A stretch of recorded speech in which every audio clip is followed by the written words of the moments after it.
Hello, Footballer Nation, and welcome to the greatest rising podcast in football. My name is Carson, and I'm a aholic. My name is Alex, and I'm a aholic. My name is Ian, and I'm a aholic. To find out what teams we just said, and what UFL teams we will be rooting for, and what you need to know to enjoy spring football, stick around for the rest of the episode. But first, we gotta roll that intro.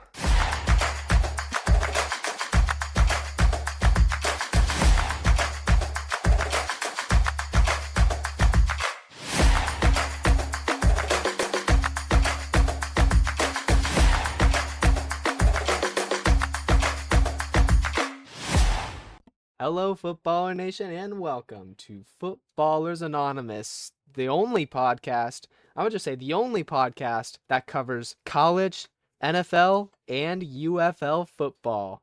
Coming at you ahead of a crazy UFL season. So we're going to kick off with a slight little history lesson. 3 years ago, the United States Football League was the main source of spring football. And then 2 years ago, we saw Dwayne "The Rock" Johnson help bring back the return of the XFL. Then, the two leagues merged to create the United Football League, having their first combined season last year. 8 total teams split between 2 conferences conveniently named the USFL and the XFL will compete in a 10-week regular season with no buys, 2 semifinals, and 1 UFL World Championship. If it's not self-explanatory, the 4 teams that came from the USFL are in the USFL conference, and the 4 teams that came from the XFL are in the XFL conference. Now, Alex, what teams are those exactly? I want to pass it over to Carson to talk about the first team.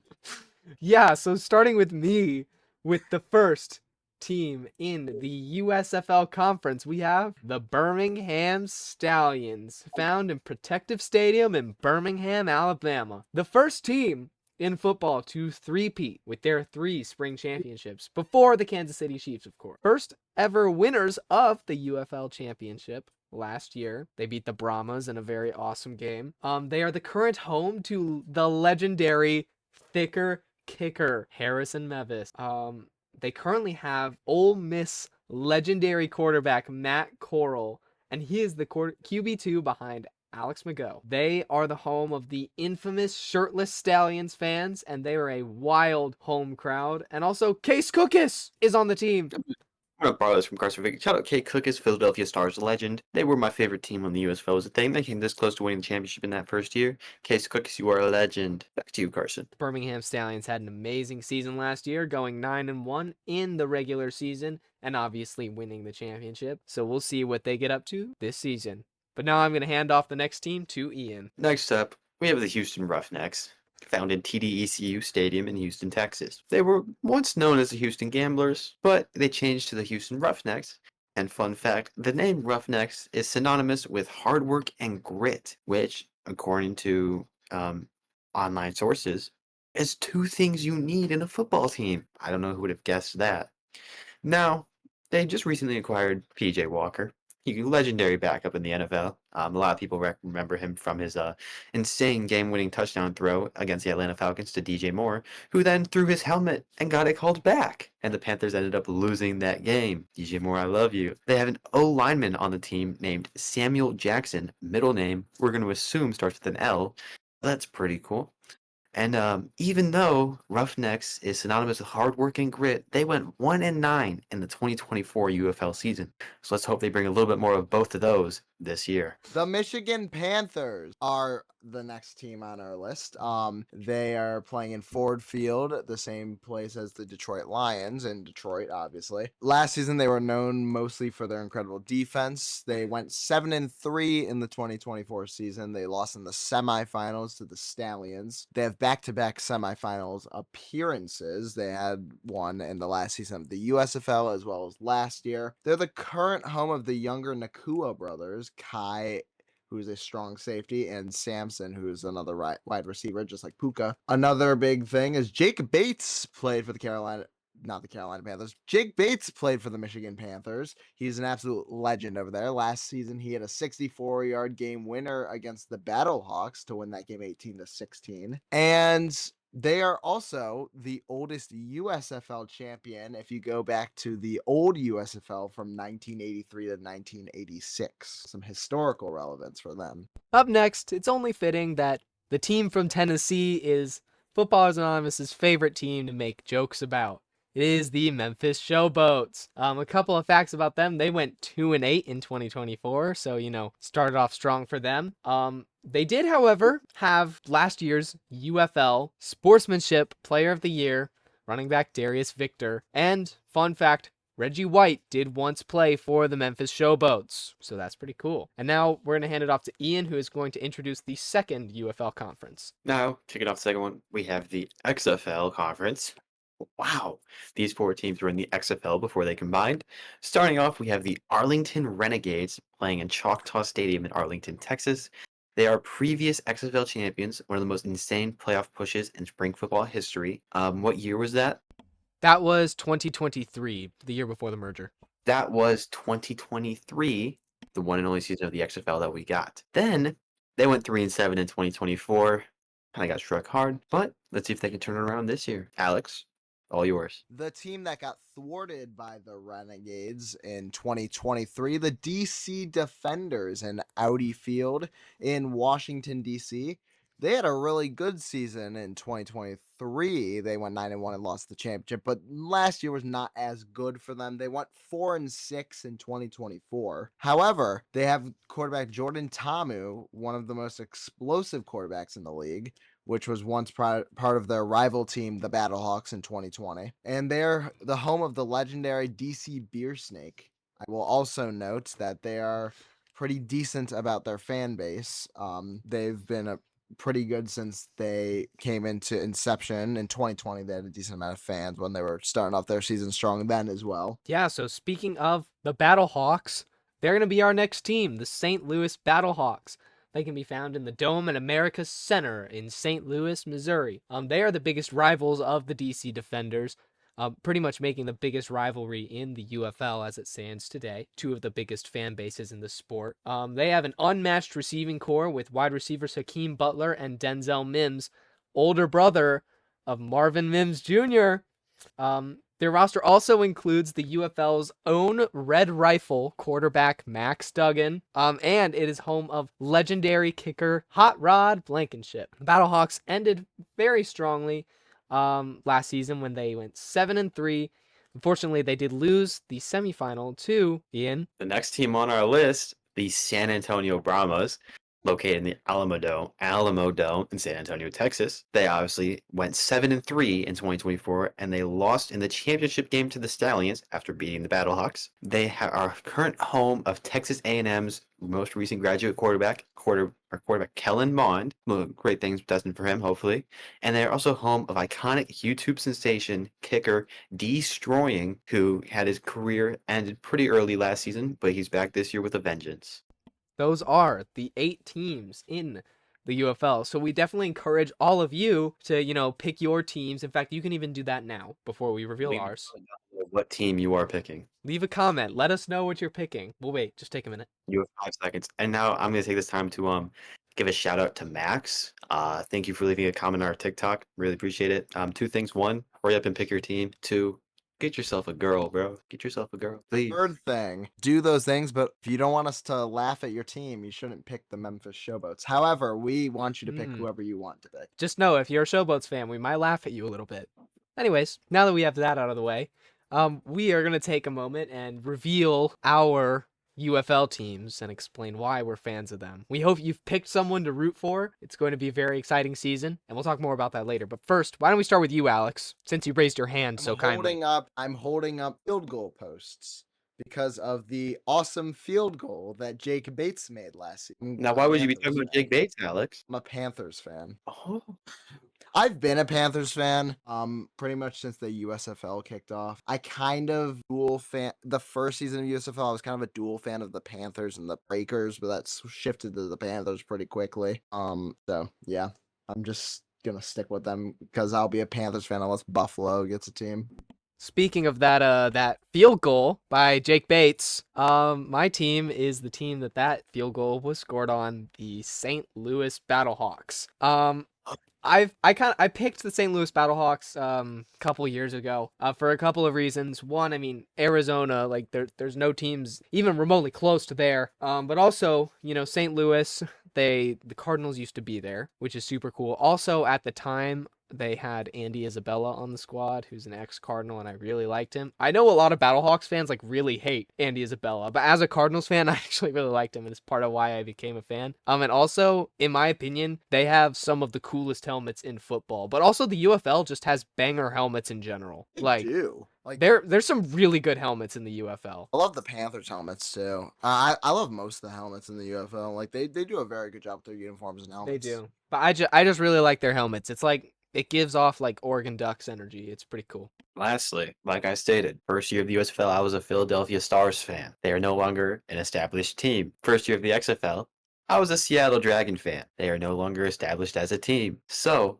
last year, with the kickoff of the UFL, I am a big fan of YouTube sensation Destroying. And so last year and this year as well, am a fan of the San Antonio Brahmas. Now, this is in no way just a paper logo taped over a Bears logo on a white hat. That's not the case at all. It's not taped on at all. And this is definitely a picture of Destroying on the side here. Again, not taped on. 100% legit. I bought this at the official UFL store.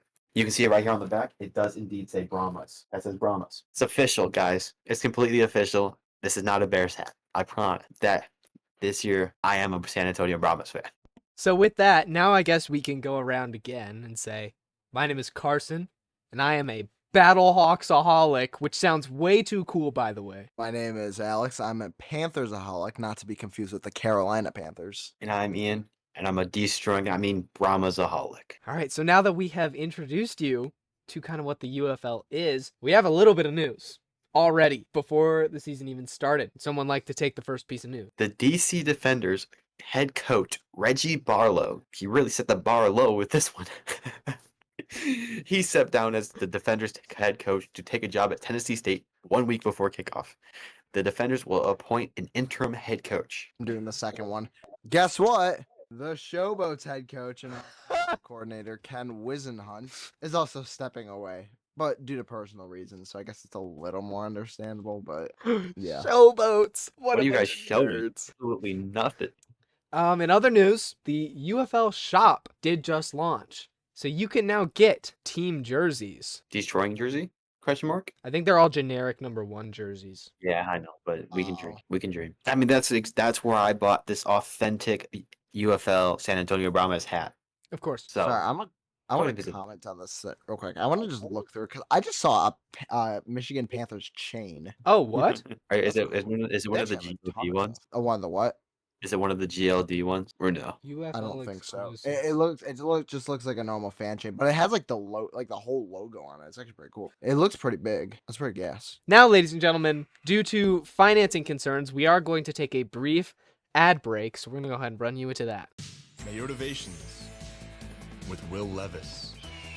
All right. Quick break in the action because we have some big news. The Footballers Anonymous merch store has officially launched. That's right, FBA fans, your time has come. For anyone asks, no. This ad was not written by artificial intelligence. We, 3 completely real and extremely attractive humans, are here to tell you that our brand new store is live at footballersanonymous-shop.fourthwall.com. That's right. And unlike my Chicago Bears offense, this shop actually delivers.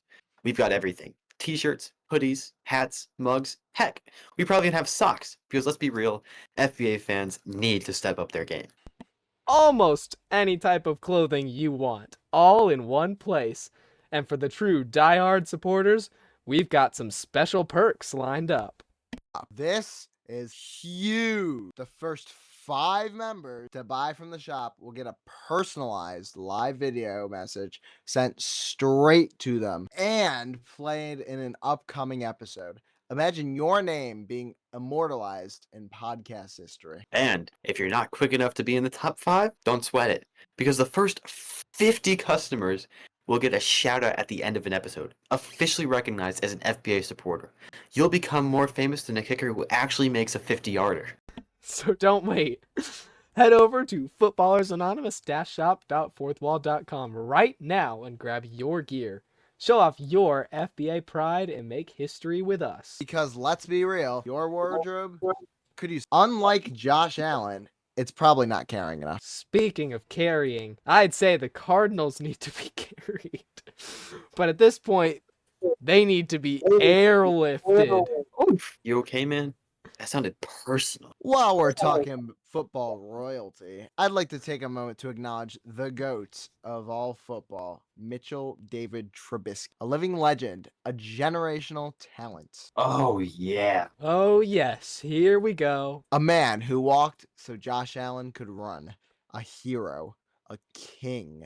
A Chicago Bears draft pick that aged like fine milk. All right, that's enough terrible football takes. Get shopping, FBA fans. Outro music.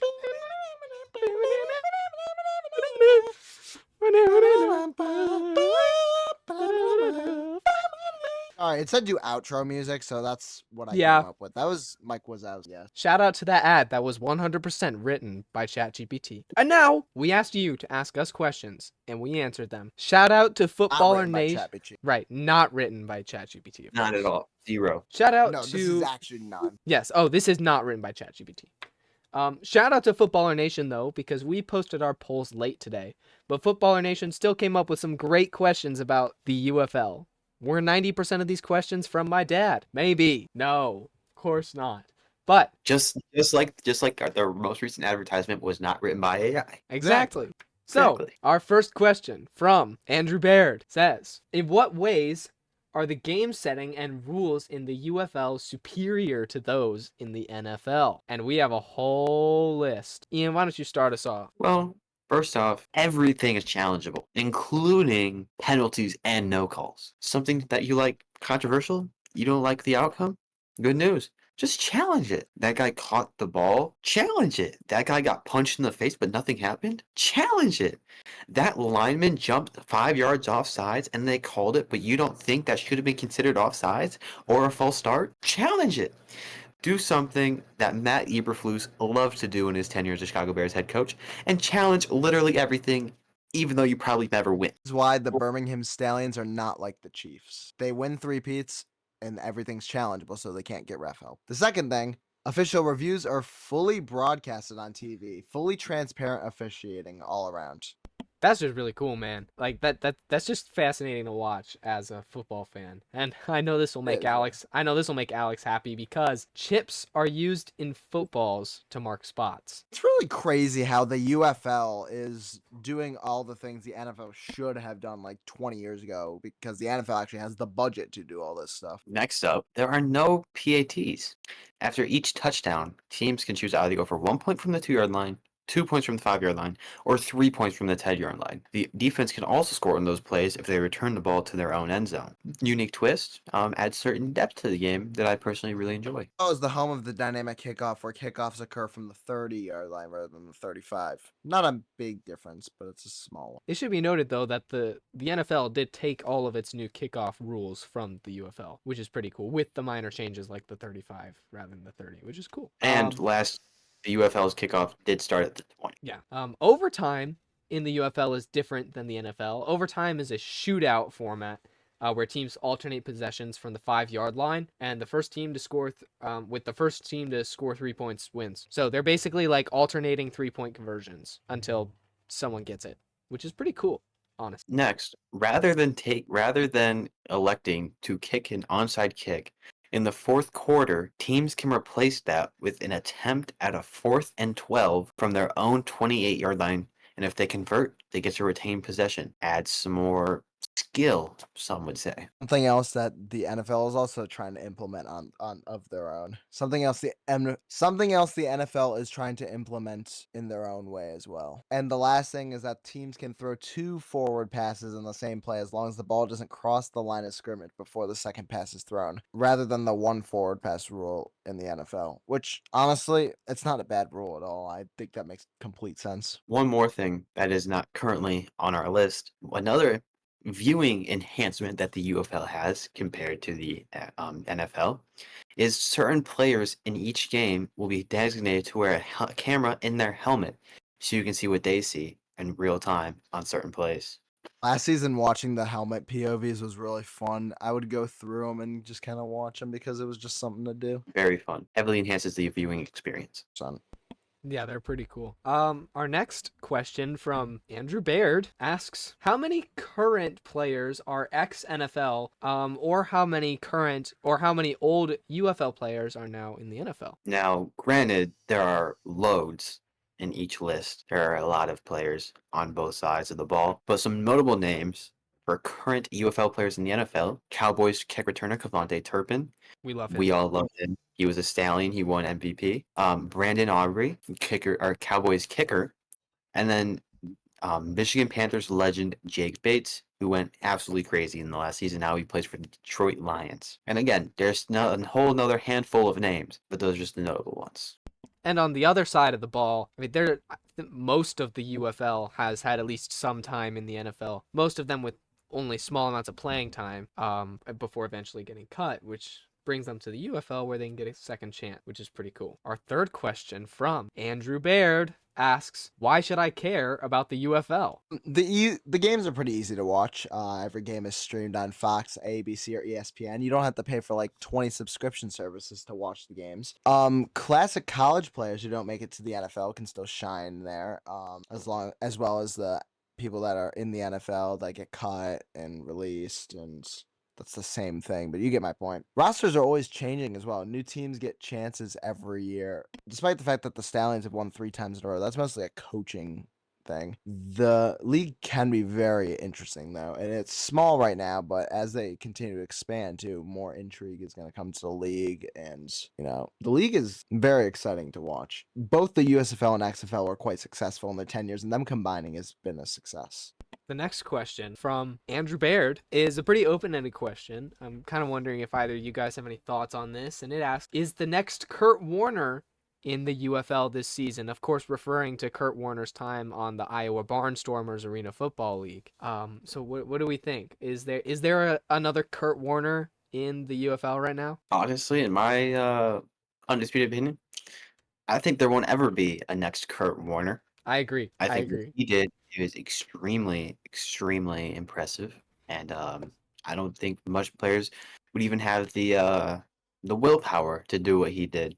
Now, granted, that saying, we have seen players do that exact thing. We've seen Cavante Turpin, Jake Bates, Brandon Aubrey, multiple others. Now, in this season alone, do I think there's another Kurt Warner or another Kurt Warner-esque story? And I think if there was one player I had to bet to do something like that, it would be San Antonio Brahmas kicker destroying Donald De La Haye. It's not a extremely out there answer, but I do think he genuinely has a shot of going all the way. One player I would keep an eye on, especially if we're talking about quarterback, would be the DC Defenders, Jordan Ta'amu. He's been in the UFL for a little while, and the XFL.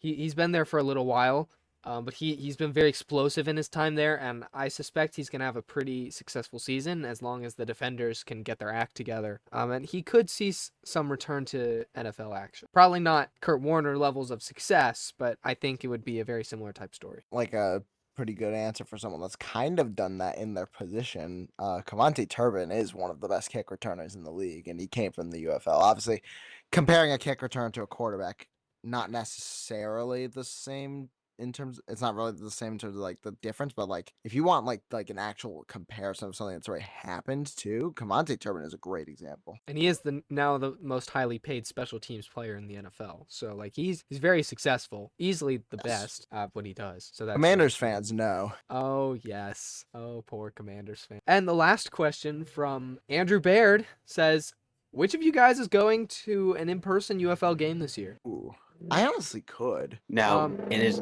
currently on my plan on my roster this year. The closest field is in Detroit, Michigan.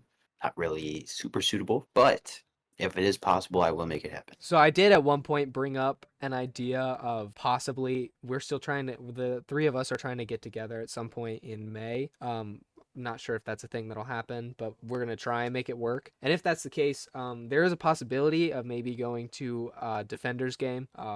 I know the Battlehawks play there, in their season closer, at around the time where we'd be getting together. So that might be something we would consider, but there are no current plans, but would very much like to go to one at some point, for sure. Fortunately for me, the Panthers host the Defenders this year, so I don't think seeing them would be in my bucket list. But next season, possibly, like I would go with them to the Battlehawks Defenders game. But hopefully next season the Panthers come to DC because I am not far from Defender State.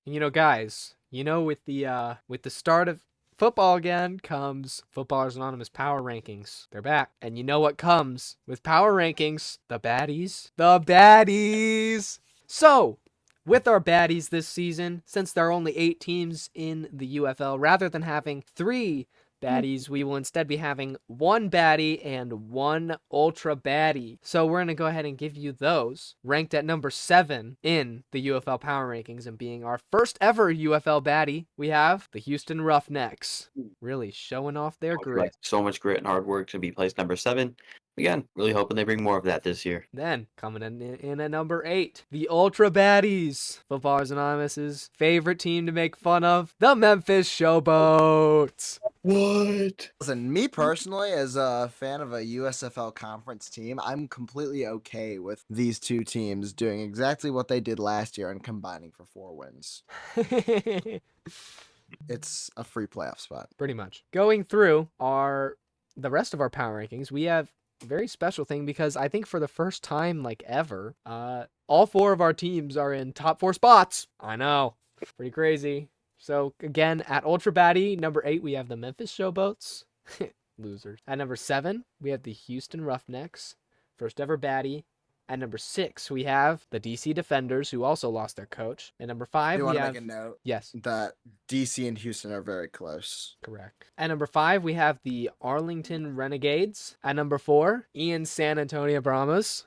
At number 3, we have Alex's Michigan Panthers. At number 2, we have my St. Louis Battlehawks. And at number 1, we have the reigning champions, Birmingham Stallions. So there you go. Those are...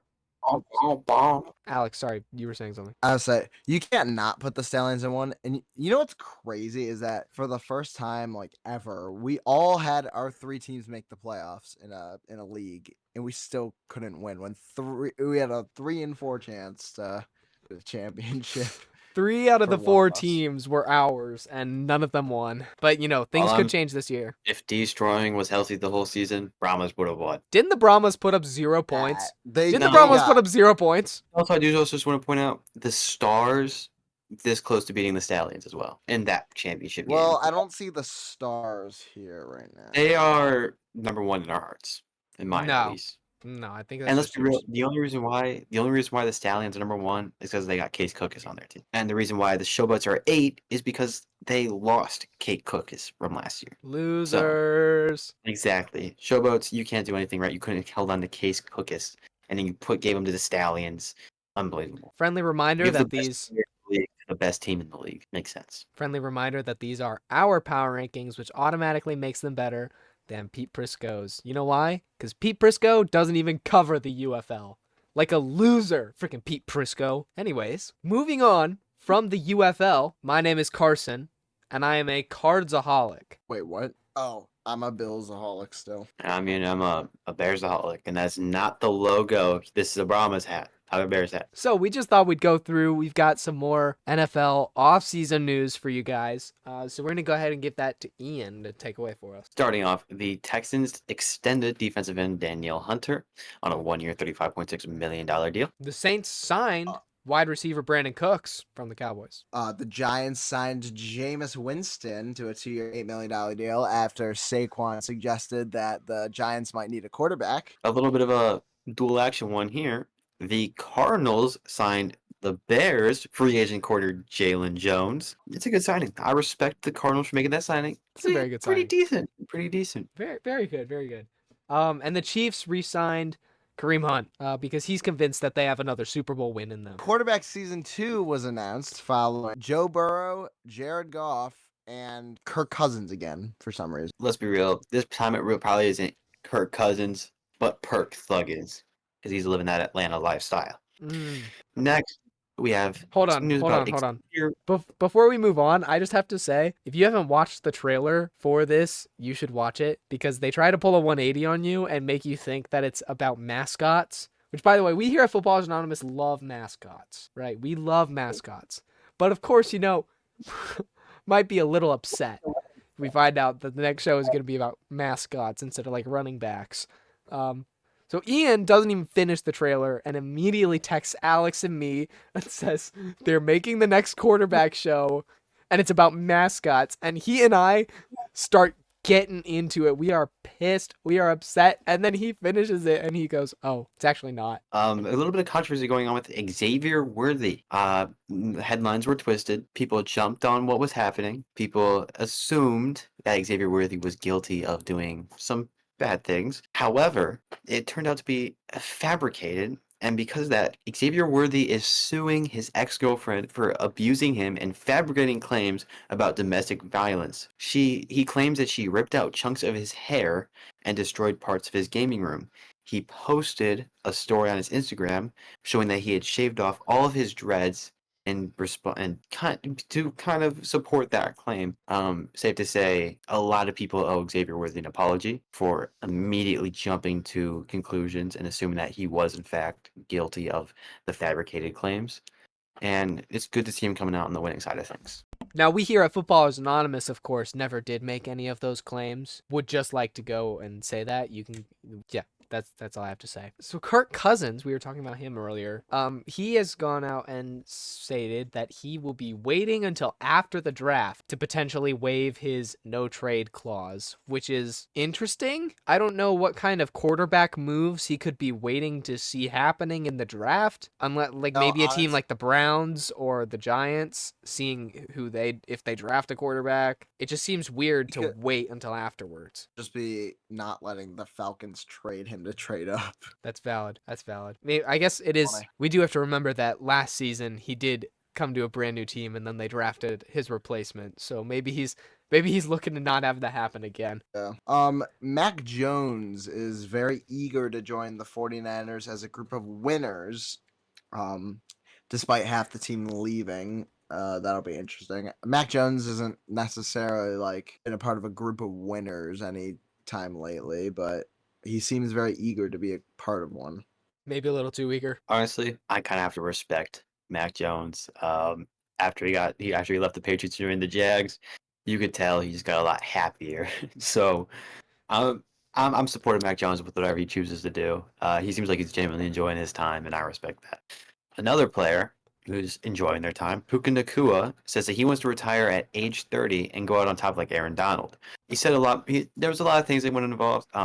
He said another big reason that he wants to retire at 30 is he wants to have a family and he wants to be able to spend time with them, unlike someone like Tom Brady who spent an additional 12 years in the NFL. So honestly, I understand where Puka's coming from and I completely respect it. I think that's a pretty short career, but I think since it's him, I think it'll also be a pretty fulfilling career. I mean, that's what, Absolutely. 7 more years, right? Yeah. He's only 23, isn't he? He's now 24. 23. Oh, he's He 20. turns 24. He came out of BYU pretty young. He turns 24 in May, and yeah, it's still a 7 year career, 6-7. But again, 7 my more opinion, additional years, not 7 year. I do think that is still a shorter career, but again, I think for him it'll be a pretty fulfilling career as well. I mean, you also have to look at his play style. He's a pretty aggressive, contested catch kind of guy. I can understand why he doesn't want to be in the league long enough for him to get super injured and risk spending more time with his family. It makes sense for him. BYU legend right there. People know why I'm specifically talking about BYU. I remember when I used to watch Puka Nacua and root for him and cheer for him. I haven't done that in a long time. The Rams. Yeah, I haven't done that in a long time. I still love him though, but just not when he plays against us. Wait until Puka Nacua ends up going to the Seahawks. I will hate him even more, but still love him because he's Puka Nacua, and he's a really hard guy to hate. Okay, I shouldn't say speaking of guys that are hard to hate because it's not necessarily the case, but Aaron Rodgers wants to join a similar culture to the Packers to get into the best situation possible while still getting W's. His options are the Steelers and Giants. Yeah. I don't know if he's really getting that. I mean, the Steelers aren't that bad, but like, Deshaun Watson claims he is determined to make a comeback after tearing his Achilles for the second time. I don't see him going anywhere entirely honest, but we'll see what goes around. Maybe the Giants will pick him up. Sam Laporta recently went through the memory logs and compared himself to Aaron Hernandez. Kind of bold, but I mean, okay. All right, Sam. I don't think you're that, but I mean, you're a good tight end, so I'd probably put you top 5. Right now, yeah. Yeah. Like definitely. fantasy people are gonna be like, he got me like no fantasy points last year. They had a ton of people on that offense. He's still a top 5 tight end. He just He is. lacked a little on the production side because they have like 10 billion weapons over there in Detroit. And this is your friendly reminder to check out our descriptions for our live updated NFL offseason tracker. It gives you updated grades, and you can check and see what your team has been up to. They're all there. But now it's time for the return and revision of everyone's favorite segment, Carson's College Knowledge, now named Carson's Stock Watch, as we prepare for the draft. Only a couple things have happened recently. Shout out to 25-year-old John Embry Jr., who is returning back to college at LSU for his 7th season as a college running back, because eligibility makes so much sense. When Deion Sanders was asked where he hopes his son will end up, he said, hopefully New York. So Deion has gone and said where he wants his son to go, which means his son's probably going to be trying pretty hard to get there. Unfortunately, Shedeur Sanders' mock draft positions have been dropping recently, and there's a large opinion forming that he's not even a first-round pick. Maybe I agree, maybe I don't. But Cam Ward had his pro day today, actually. And actually looked pretty good.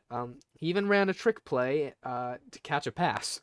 Most people now believe he'll be picked by the Titans. Quinn Ewers, quarterback out of Texas, has visits lined up with the Colts, Raiders, and the Cowboys. The only one of those I would have expected was the Raiders, but that's definitely interesting coming from him. It would kind of be cool to see him return to Texas with the Cowboys. There's also a lot of talk about running back Amarian Hampton being picked within the first 20 picks. I have Chicago as a good place for him right now. And fun little fact, since January 2023, at least 25 Georgia Bulldogs football players have been arrested.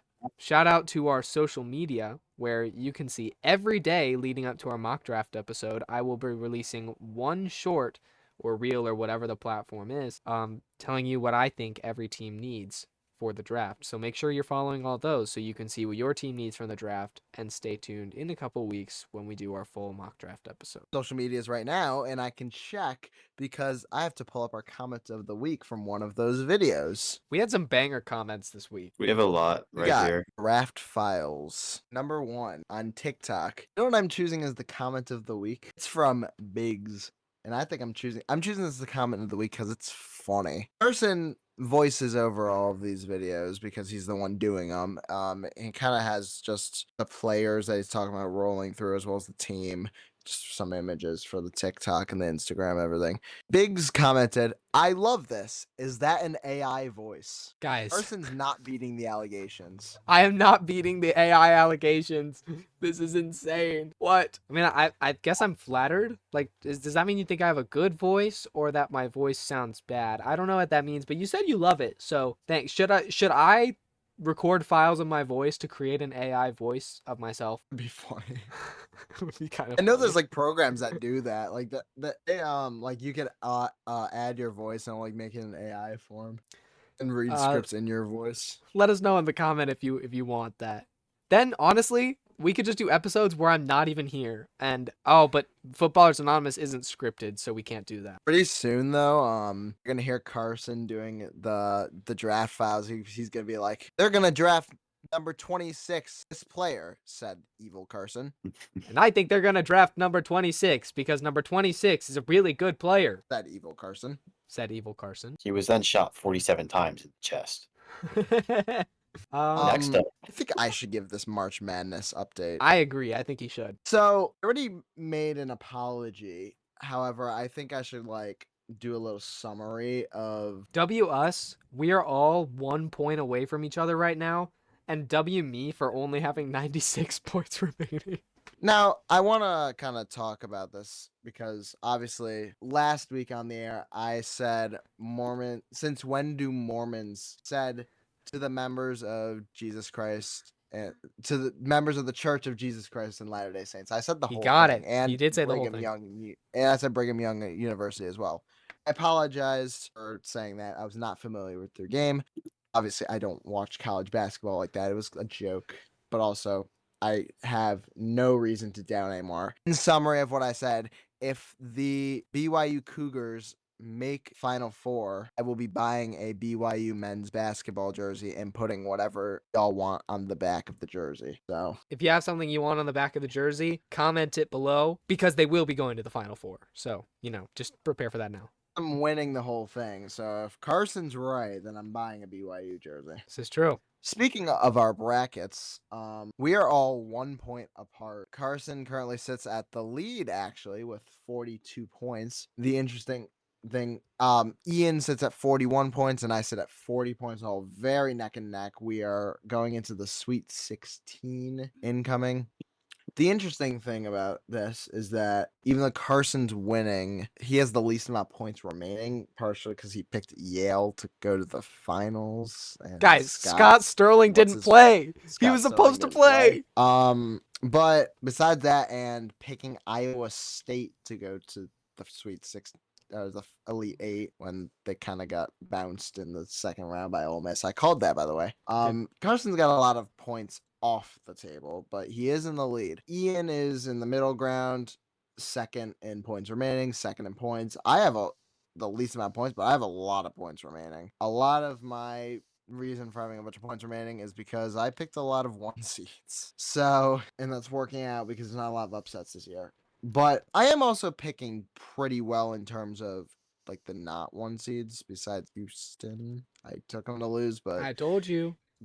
listen, it was 2 points. I'm not upset about that pick. I told I'm you. not upset about the Gonzaga neither. pick. I'm not upset about it. Me I just want I to point out my Midwest is perfect except for one game. No. I picked Clemson over McNeese, and Yeah. McNeese won. Which, by the way, shout out that game for being so bad and Clemson being so terrible and only scoring like 15 points in the first half and then somehow mounting a comeback and then losing Just to by lose. 2 points. And They also- honestly probably should have won, but that's their fault for going down 30. They would have as long as they played a normal first row. half. Yeah. Your They weren't the round James. 1 or round of 64 winner was me, Ian, and your current round 2, round of 32 winner is Carson. What happens next? Who knows? Stay tuned. Stay Hey, tuned. I will say I'm looking good.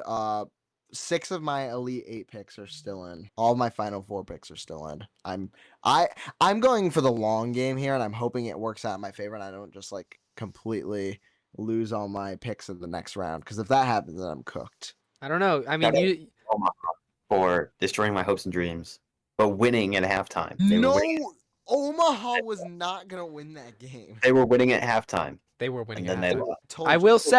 I will say, Alex did point out that he has a lot more points remaining. Okay, it's not as many points as you think, right? The difference between you and me is 24 points, and the longer we get, those games were worth a lot more points. One pick is gonna be minus 8 points if you mess up. So because I know earlier I was behind by a whole lot more. It was like a 50-point difference.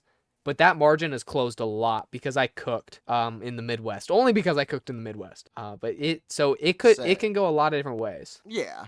I mean, really, any of us can win. We're all in a 2-point margin with each other, and obviously the points remaining matter, but like, really just a matter of what games go our way, you know? Anyways, I made a mistake on my bracket. I said last time on the air that I was changing my finals from Duke, Florida to Kentucky. No, sorry.